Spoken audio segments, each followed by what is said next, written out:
తల మీద చెయ్యి వేసి బొట్టు పెట్టినా,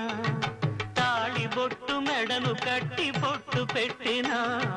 తల మీద చెయ్యి వేసి బొట్టు పెట్టినా,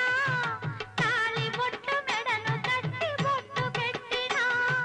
సన్ని కళ్ళు తొక్కినా సప్తపదులు మెట్టినా, సన్ని కళ్ళు తొక్కినా సప్తపదులు మెట్టినా, మనసు మనసు కలపడమే